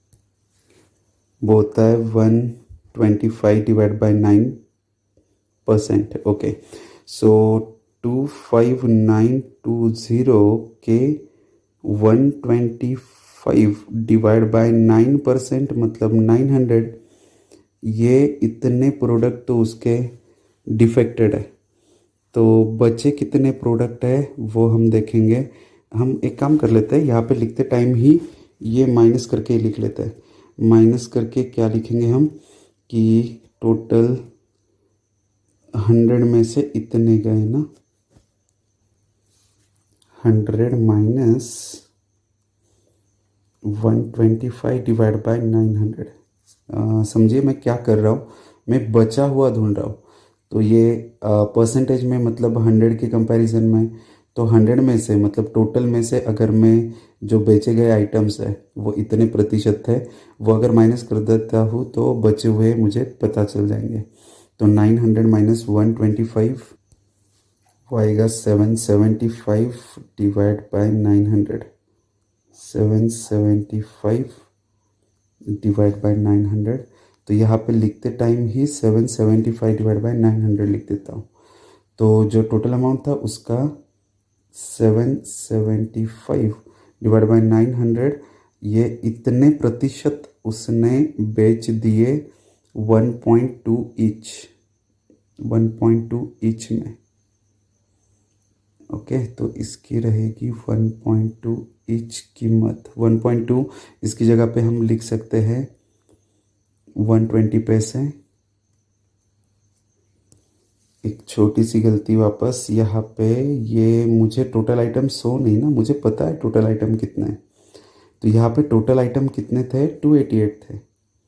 288 में से माइनस कर देना है, जो यहाँ पे हमने माइनस किया था 125 डिवाइड बाय 900 ऑफ 288। ठीक है, ये थोड़ा सा लेंथी हो सकता है, इससे सिंपल एक तरीका बताता हूँ मैं कि इतना हम लिख चुके हैं। जो यहाँ पे आपको पता है कि ये 125 डिवाइड बाय 900 आने वाला था, जो मैं कहीं पे लिखता हूँ 125 डिवाइड बाय 900 मतलब 900 में से 125 हो चुका है, तो बचा कितना है वो डायरेक्टली यहाँ पे लिख सकते हैं, और वो 288 का पार्ट हम ढूंढ सकते हैं डायरेक्टली। तो ये 900 में से 125 हो चुके हैं, मतलब बचे आपके पास 775, और ये बचे हुए आइटम वो बेच रहा है 1.2 मतलब 120 पैसे में। ठीक है, तो ये करने के बाद आपको टोटल सेलिंग प्राइस मिल जाएगी। टोटल सेलिंग प्राइस ये थी आपकी टोटल कॉस्ट प्राइस। इन दोनों का डिफरेंस मतलब होता है profit divide by cost price into 100 करके आंसर मिल जाएगा। बट देखिए ये प्रोसेस जो है ना, ये थोड़ी लेंथी है और कॉम्प्लिकेटेड भी है। इसे हम सिंपल और सिंपल बना सकते हैं। इसको और एक व्यू देता हूँ, देखिए कि किस तरह से मैं कर रहा हूँ। तो देखिए इसका एक सिंपल व्यू, ठीक है। मैंने जो पहले का करके बताया ना, वो इसीलिए करके बताया था कि आपको पता चले कि हो क्या रहा है, ठीक है। इसको हमने देखा था, ये क्या था आपका 125 डिवाइड बाय 900, परसेंटेज में तो 900। तो इसको हमने 100 में से माइनस कर दिया, सॉरी, इसको अगर सिंप्लीफाई कर देते तो 900 में से 125 हो चुके हैं, मतलब बचे कितने, 775।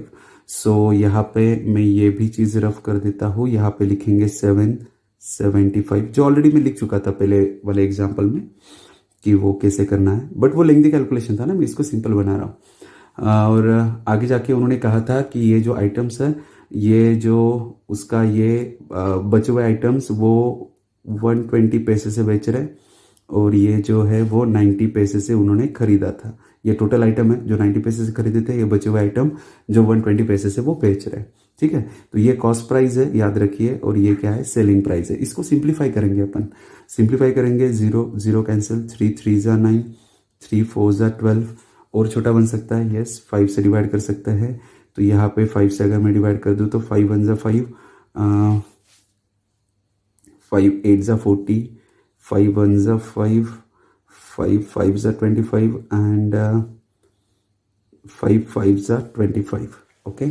और सिंप्लीफाई कर सकते हैं इसे, तो 5 से और डिवाइड कर देते हैं, तो 5 3 ज़ा 15, एंड 5 6 ज़ा, सो 5 5 5 3 ज़ा 15, एंड 5 1 ज़ा 5 9 ज़ा।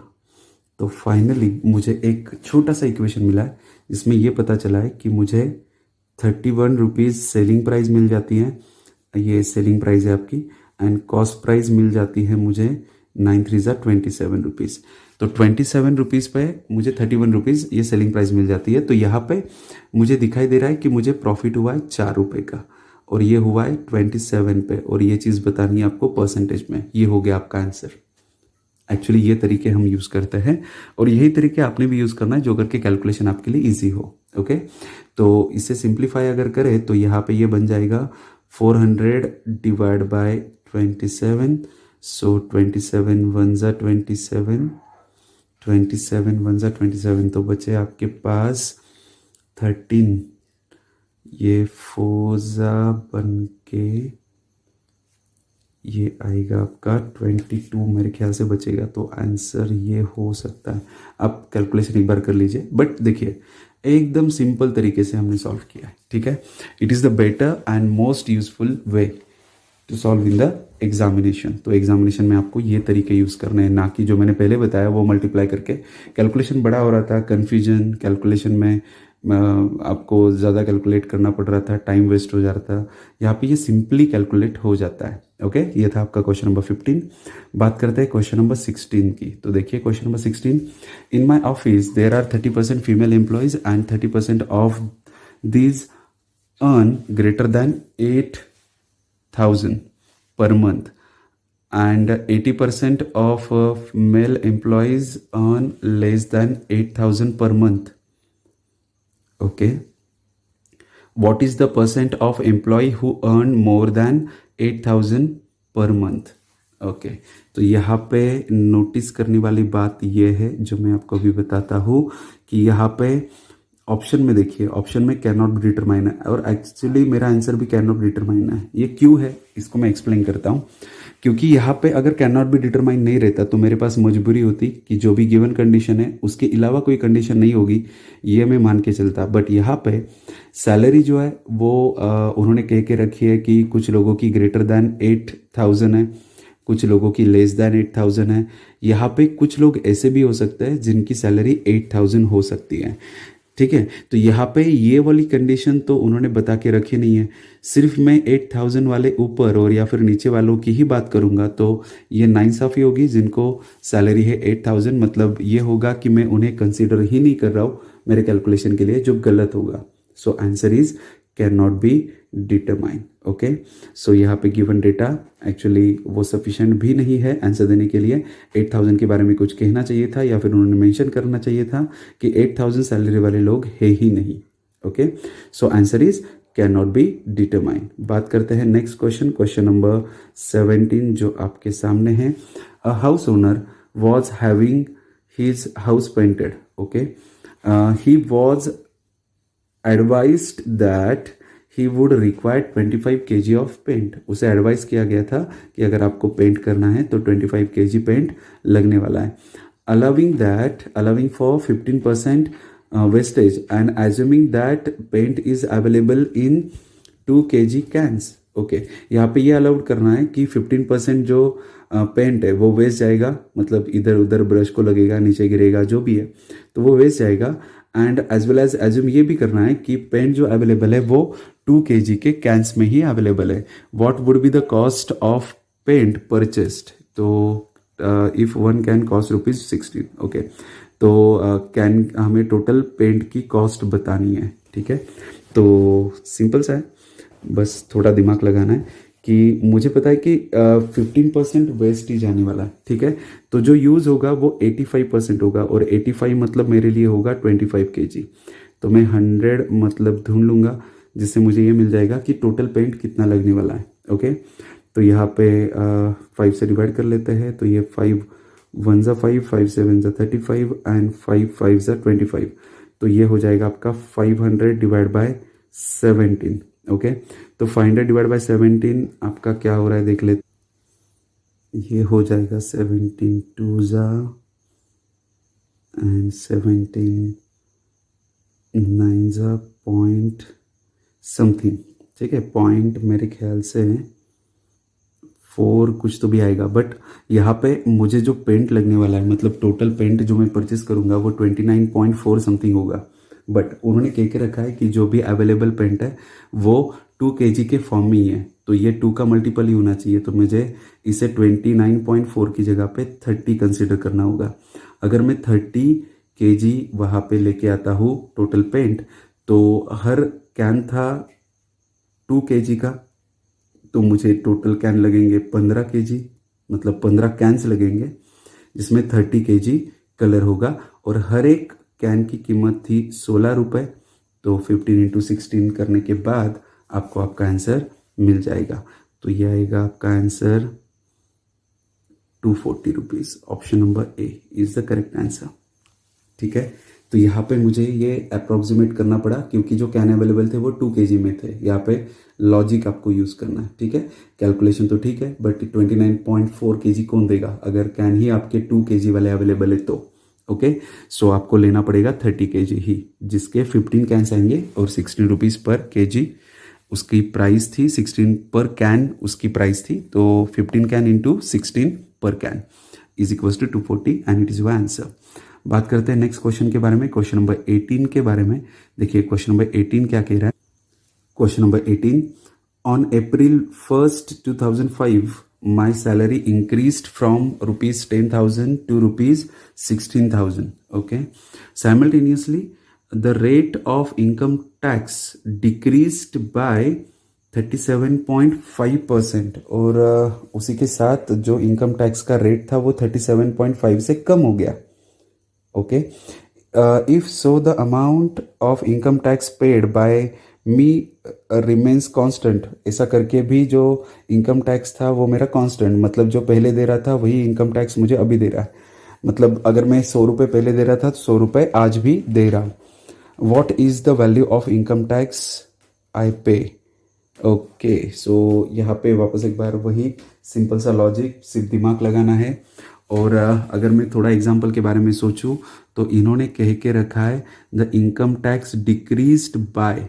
जब वो कहते हैं डिक्रीज्ड बाय तो आपको माइनस करना रहता है ओरिजिनल वैल्यू में से, तो ओरिजिनल वैल्यू मुझे पता ही नहीं है, कहीं पे भी क्वेश्चन में मेंशन नहीं हो रही है। सो answer is can not be determine, क्योंकि मुझे ओरिजिनल वैल्यू पता होती तो मैं उसको 37.5 से कम करता, फिर जो वैल्यू निकलती वो प्रीवियस वैल्यू के इक्वल होती। वो इक्वेशन बात की बात थी, बट मुझे बेसिकली दो फाइंडिंग फैक्टर यहाँ पे दिखाई दे रहे हैं। एक तो प्रीवियस इनकम टैक्स, और जो इनकम टैक्स मुझे इक्वल मिलने वाला है वो इनकम टैक्स का rate of percent and income tax, दोनों भी चीज़ें फाइंड आउट करनी पड़ रही है। So it is impossible to find the two variables in only one equation. So the answer is cannot be determine. बात करते हैं क्वेश्चन नंबर 19 की। क्वेश्चन नंबर 19 ये आपके सामने question number 19। The price of LPG increased by 20%. By what percent must a family reduce the consumption of LPG so that the expenditure on gas is same as before?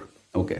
जो IBC के students हैं जिन्होंने मुझसे maths पढ़ा हुआ है उनको ये लॉजिक बहुत ही आसानी से समझ में आएगा कि जो प्राइस है वो LPG की इंक्रीज हो रही है 20% से। 20% मतलब 20 डिवाइड बाय 100 मतलब 1/5 से। ओके, सो 20% मतलब ही 1/5 होता है और वो बढ़ रहा है तो आपका कंजम्पशन कम करना है। जो बढ़ रहा है उसे कहते हैं हम x डिवाइड बाय y, ठीक है, और जो कम होगा उसे हम कहेंगे x divide by x plus y. तो यहाँ पे आएगा x1 x plus y is 5, 1 plus 5 is equal to 6। तो इस तरह से मुझे जो डिक्रीमेंट मिला है कि पहले आप 6 यूज करते थे, अभी आपको 1 से कम यूज करना है। मतलब अभी क्वेश्चन देखिए, ये मैं वापस बता दूं कि आईबीसी के स्टूडेंट्स को ही अच्छे से समझ में आएगा। ये लॉजिक बहुत इजी है। एक्चुअली जो कैलकुलेशन है वो बहुत अलग तरीके का है। वो भी मैं इवन करके बताऊंगा जो आईबीसी के स्टूडेंट नहीं थे या फिर नहीं है और जो सुन रहे हैं उनके लिए मैं वापस एक बार करके बताऊंगा। जिन्होंने नहीं पढ़ा है ये लॉजिक तो उनके लिए ये यूजफुल होगा। तो ये x divide by x plus y मतलब इतना कम हो रहा है। ओरिजिनल यूज था आपका 6 और अभी कम कितना यूज हो रहा है, 1 कम यूज हो रहा है। तो उन्होंने कहा हुआ है कि कितने परसेंट से आपको कंजम्पशन कम करना पड़ेगा। तो आंसर आएगा आपका कम करना पड़ रहा है 1 से और ये 6 में से, और आंसर देना है परसेंटेज में and it is your answer. देखिए कितना सिंपल है, बहुत सिंपल सा लॉजिक। सो ये आएगा आपका आंसर 16.66, जो ये डिवाइड करके मिल जाता है।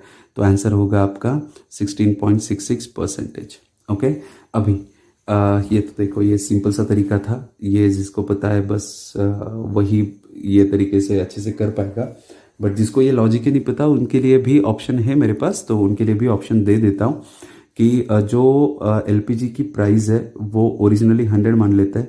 आप 100 kgs यूज़ कर रहे थे तो आपको टोटल खर्चा लग रहा था 10,000, और अभी एलपीजी की प्राइस बढ़ रही है 20% से, बट आपको कंजम्पशन कम करना है और कितने परसेंट से कम करना है वो नहीं पता। तो यहाँ पे 100 माइनस एक्स वो परसेंटेज है जितना हमें कम करना है, और क्यों करना है और कैसे करना है, जो करके expenditure on gas remains same. तो एक्सपेंडिचर सेम होना चाहिए। तो ये 10,000। अभी आपको इस इक्वेशन को सॉल्व करना पड़ेगा। ये इक्वेशन को सॉल्व करने के बाद वापस एक बार आंसर आएगा 16.66%। ओके, तो ये x की वैल्यू होगी। आपको आंसर ढूंढने के लिए अभी कुछ स्टेप्स परफॉर्म करने पड़ेंगे, तब जाके आपको आंसर मिलेगा। ओके, तो ये जो आईबीसी के स्टूडेंट्स नहीं है वो लोग ये आगे का कैलकुलेशन करें और वो देखें कि किस तरह से हमें करना है।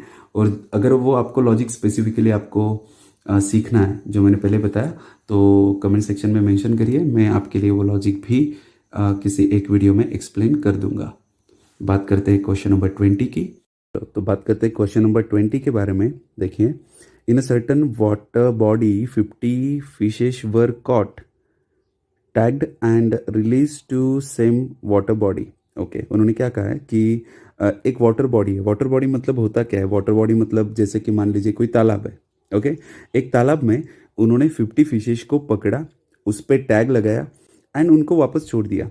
A few days later 50 fish were caught again, और कुछ दिनों के बाद वापस 50 फिशेस उन्होंने पकड़े, of which 2 were found to have been tagged previously, previous occasion. Okay, तो इन्होंने कहा है कि जो उन्होंने अभी कुछ दिनों के बाद जो 50 फिशेस पकड़े हैं उसमें से उन्हें 2 फिशेस ऐसे मिले जिनको प्रीवियसली हमने टैग किया था। If the percent of tagged fish in the second catch approximates the percent of tagged fish in the water body. Okay, तो यहाँ पे ये सबसे इंपॉर्टेंट आपके लिए इक्वेशन बनाने के लिए उन्होंने दे के रखा है। If the percent of tagged fish, तो टैग्ड फिश उसका परसेंट, तो tagged fish in the second catch ना, ठीक है। तो सेकेंड कैच में टैग्ड फिश कितने थे, ऑलरेडी 2 थे। उन्होंने कह के रखा है कि 2 फिशेस वो टैग थे, उसका परसेंटेज तो 2 डिवाइड बाई 50 इंटू 100 करेंगे, क्योंकि 50 में से 2 थे टैग्ड फिश, मतलब वो कितना परसेंटेज हो गया, 4%। ओके, तो वो 4% के बारे में बात कर रहे हैं और क्या बात कर रहे हैं कि 4% अप्रोक्सीमेट्स मतलब इक्वल होगा, ठीक है। 4% वो इक्वल होगा, किसके इक्वल होगा, approximates the percent of tagged fish in the water body. तो जो percentage of tagged fish in the water body है, मतलब सेकेंड कैच में उन्होंने 4% फिशेस ऐसे देखे जिनको टैग लगाया हुआ था, और वो इक्वल रहेंगे जो अभी पानी के अंदर टैग्ड फिश है। तो अभी पानी के अंदर टैग्ड फिश कितने टोटल, 50 है, और उसका प्रतिशत तो डिवाइड बाय 100। वैसे ये लेने की ज़रूरत नहीं थी, वो डायरेक्टली यही कहने की कोशिश कर रहे हैं कि 4 is directly proportional to 50, then we have to find out 100 means what, क्योंकि उन्होंने पूछा है what is the total number of fishes in the water body, number of fishes in the water body.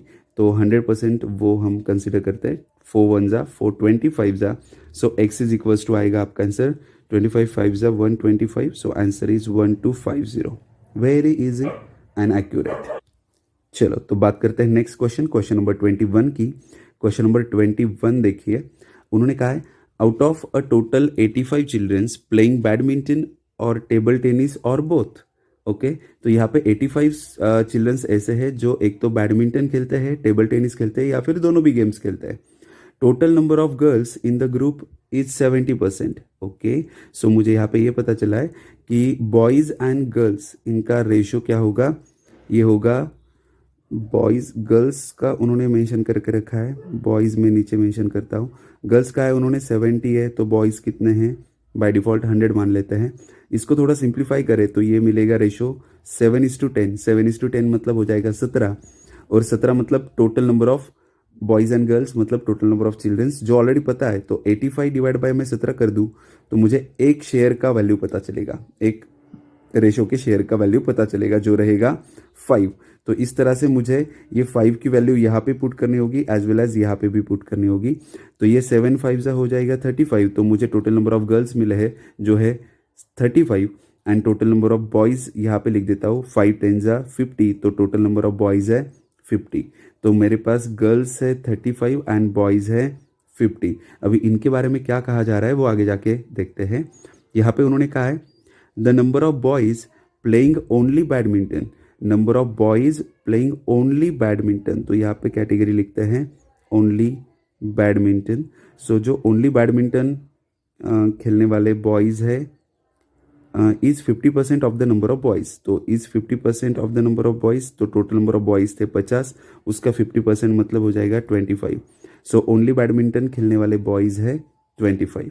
Okay, तो आगे उन्होंने कहा है and the total number of boys playing badminton, यहाँ पे बैडमिंटन बोला है, नॉट ओनली बैडमिंटन।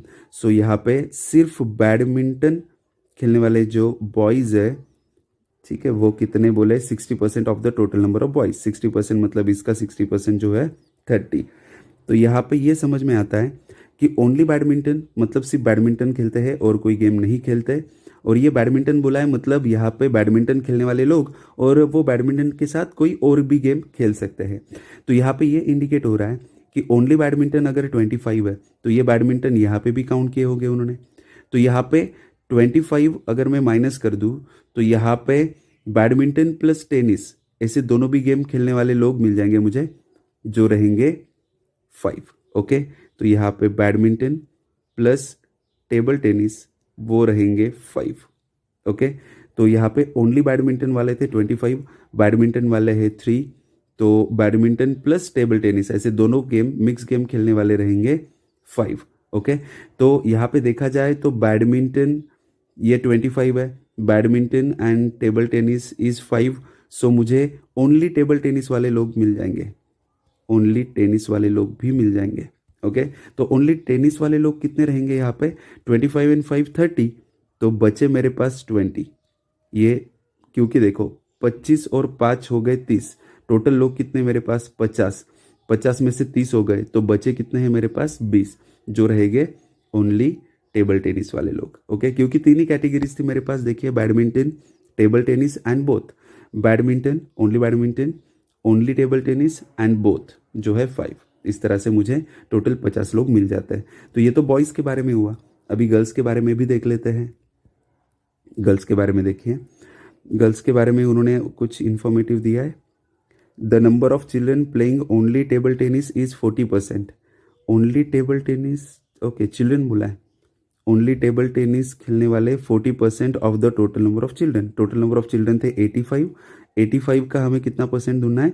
40%। तो ये 85 का 40%, 85 का 10% होगा 8.5, और इसको 4 से मल्टीप्लाई कर देते तो 4 मतलब उसका 40% मिल जाएगा। तो 5 4 20, 8 4 32, 36 लोग मिल गए मुझे।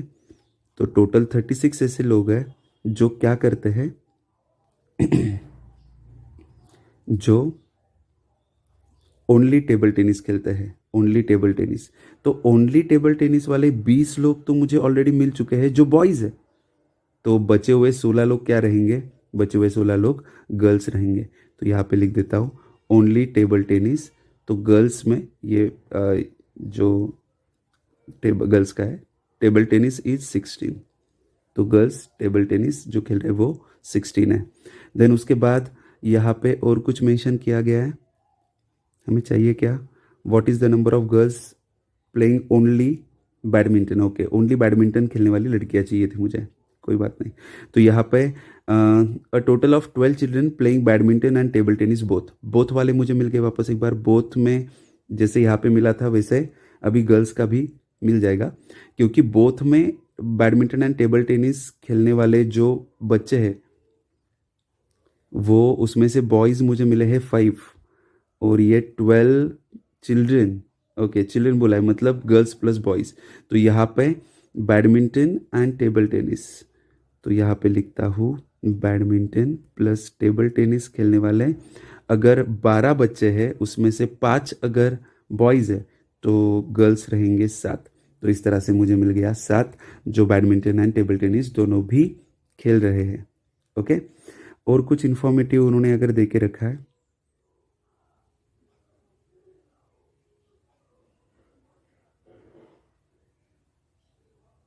ओके, तो यहाँ से ये तो पता चल चुका है।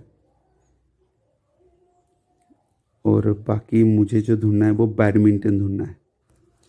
बस यहाँ पे एक छोटी सी मिस्टेक हो गई थी। तो ये हमने जो 40% ढूंढे थे वो 34 है ना, वो 34 है, वो 36 नहीं थे, वो 34 थे। तो इस तरह से ये आपके लिए 4 मतलब 14 हो जाएगा। तो यहाँ पे ओनली टेबल टेनिस खेलने वाले लोग 14 है, बैडमिंटन एंड टेबल टेनिस खेलने वाले 7 है। तो ये टोटल लोग हो गए आपके 21।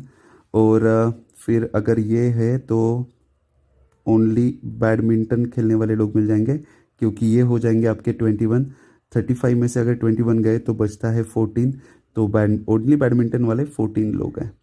ओके, एंड क्वेश्चन भी वही था कि बैडमिंटन वाले लोग कितने।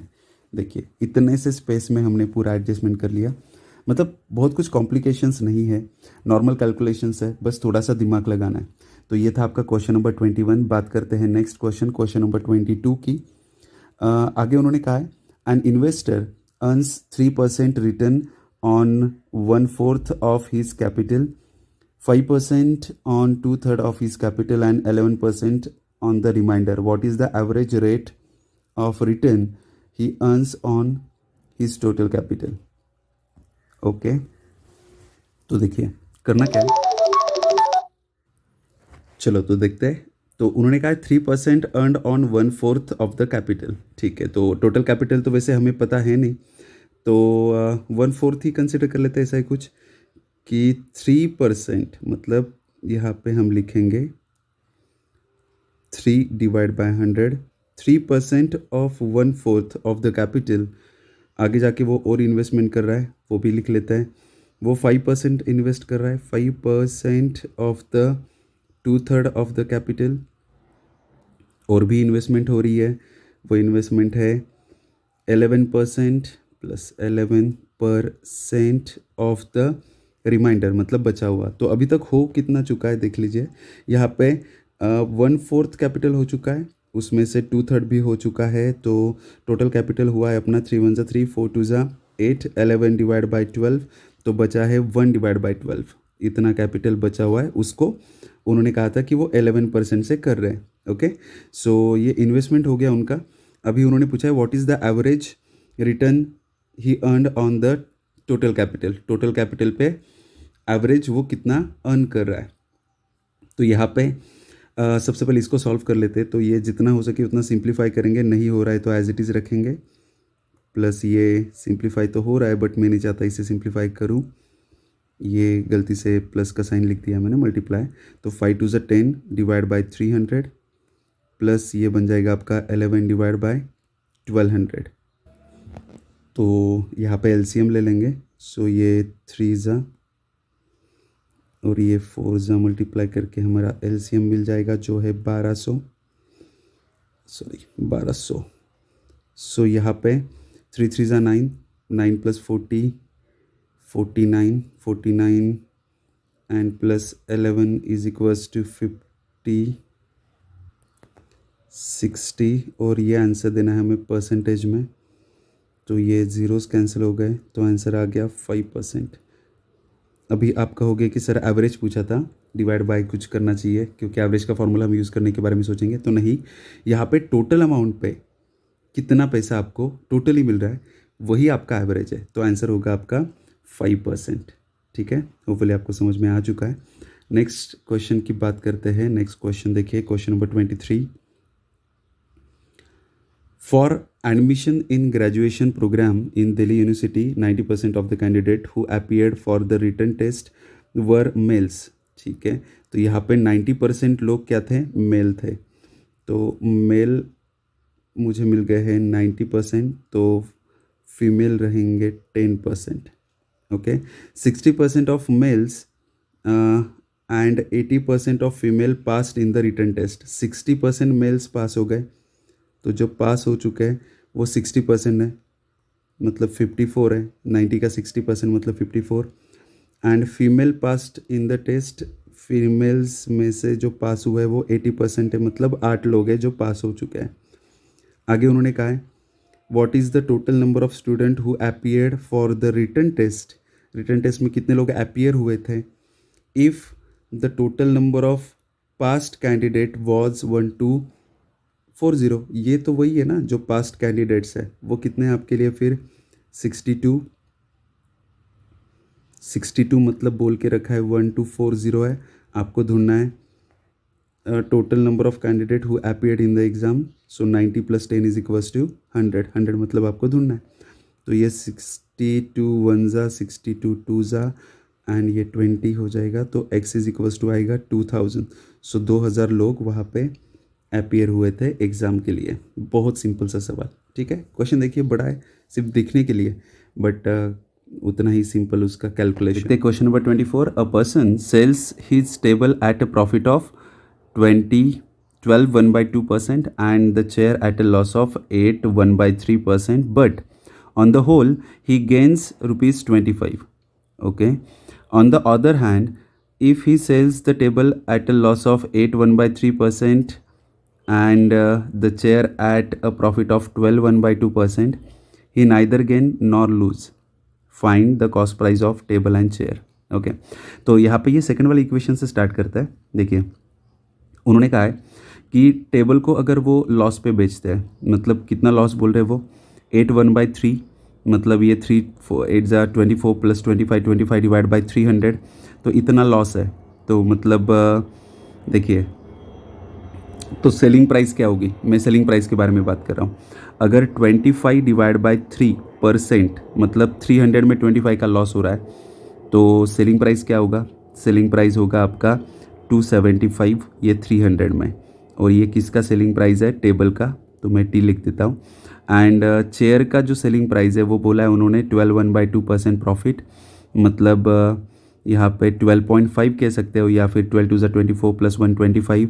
तो 25 डिवाइड बाई 200, ये इसको एज इट इज़ रिप्रेजेंट कर रहा हूँ। तो ये 200 में 225 रुपये का प्रॉफिट हो रहा है, तो 225 हो गया। 225 डिवाइड बाय 200, ये चेयर का price is equals to table plus chair.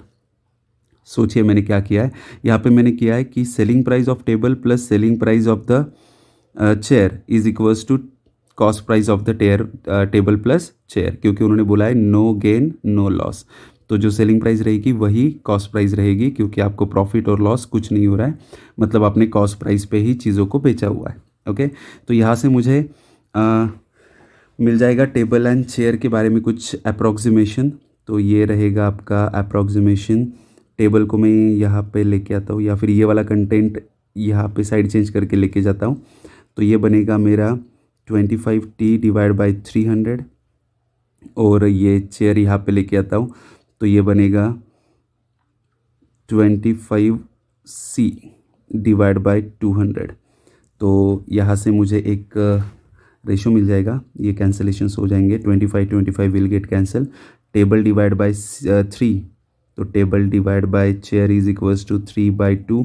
तो मतलब मुझे टेबल एंड चेयर का रेशो मिल चुका है जो है 3:2, मतलब मैं कह सकता हूँ 3x एंड 2x। तो ये कंटेंट यहाँ से रफ कर देता हूँ। तो देखिए आगे उन्होंने क्या कहा है। अभी मुझे चेयर एंड टेबल का एक प्राइस का रेशो मिल चुका है। अभी ऊपर वाली कंडीशन में अगर मैं ये चीज़ को डाल देता हूँ, a person sales his table at a profit of 12.5%, मतलब टेबल में प्रॉफिट हुआ है। टेबल की प्राइस कितनी है 3x, उसमें प्रॉफिट हुआ है कितने का 12.5% का प्रॉफिट हुआ है। ओके, तो मैं ये प्रॉफिट लिख देता हूँ। एंड चेयर में हुआ है लॉस 8/1/3 का। 8/1/3 मतलब वही 25 डिवाइड बाई 300। तो ये 25 डिवाइड बाई 300, तो चेयर की प्राइस थी 2x, और ये लिखता हूँ मैं 25 डिवाइड बाई 300। ओके, तो यहाँ से ये मुझे मिल गया इन दोनों का गैप जो है ₹25, जो उन्होंने मेंशन करके रखा हुआ है। ओके, चलो इसको सॉल्व कर लेते हैं। तो ये सबसे पहले तो एलसीएम लेना पड़ेगा। तो ये 3 से मल्टीप्लाई करता हूँ, ये भी 3 से मल्टीप्लाई कर देता हूँ, जो करके मुझे डिनोमिनेटर 300 मिले, और जो डिनोमिनेटर का 300 वैल्यू है वो साइड चेंज करके यहाँ पे जाने ही वाला है। तो ऊपर क्या बचेगा, यहाँ पे बचेगा 3 3 ज़ा 9, सो 9 4 ज़ा 45, 108 plus 4 is equals to 112.5, minus ये 25 2 ज़ा 50,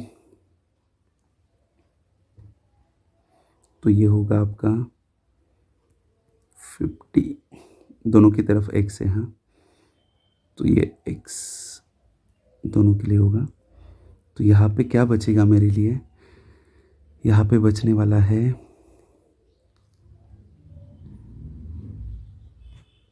तो इसको कर लेते हैं सॉल्व। ये आएगा आपका 62.5x is equals to 25 into 300। So ये पॉइंट हटाना चाहो तो आप पॉइंट हटा सकते हो सबसे पहले, या फिर डायरेक्टली भी कैलकुलेशन कर सकते हो। तो ये 5 से डिवाइड कर देता हूँ। 5 1 ज़ा 5, 5 2 ज़ा 10 एंड 5 5 ज़ा 25, 5 5 ज़ा 25। सो 5 से यहाँ पे हो जाएगा 5 2 ज़ा 10 एंड 5 5 ज़ा 25, देन 5 5 ज़ा 25 एंड 5 6 ज़ा 30 एंड ये 0, देन ये कैलकुलेशन करके आएगा आपका 120। सो x का आंसर मिला है मुझे 120। तो जो मेरा डिसाइडेड था कि टेबल की प्राइस है 3x एंड चेयर की है 2x, तो 120 की वैल्यू यहाँ पे डाल देता हूँ, तो ये आएगा 360 टेबल की प्राइस, एंड 12 2 ज़ा 24, मतलब 240 रहेगी आपके चेयर की प्राइस। तो इस तरह से मुझे दोनों प्राइजेस मिल चुके हैं। बढ़ते हैं नेक्स्ट क्वेश्चन की तरफ। Question number 25 and the last question. The strength of the school increases and decreases in every alternate year by 10%। तो इंक्रीज होता है डिक्रीज होता है एवरी अल्टरनेट ईयर्स में।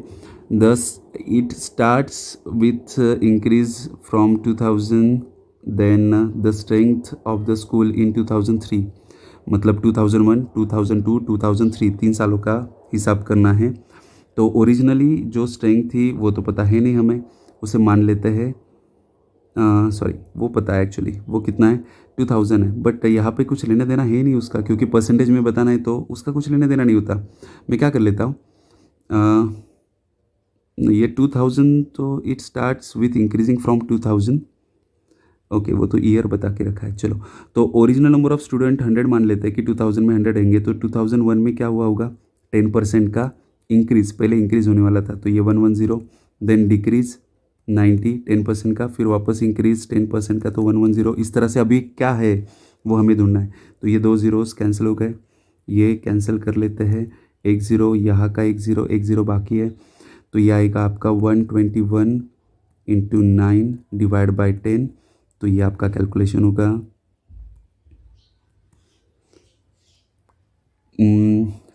108.9। सो यहाँ पे सीधे सीधे दिखाई दे रहा है कि ओरिजिनल पॉपुलेशन 100 थी और वो बन चुकी है 108.9, मतलब इंक्रीज़ हुआ है 8.9 का। So answer is E, option E. Hopefully आपको पूरा टॉपिक समझ में आया। जो भी कंटेंट नहीं समझ में आया, रिकॉर्डेड लेक्चर्स इसीलिए सेंड की जाते हैं जो करके आप वो बार बार देख पाओ। तो इस वीडियो को आप वापस एक बार देख सकते हो। जो भी डाउट्स है वो कमेंट सेक्शन में मेंशन करो। हम जल्दी ही मिलेंगे नेक्स्ट सेशन में। Thank you very much.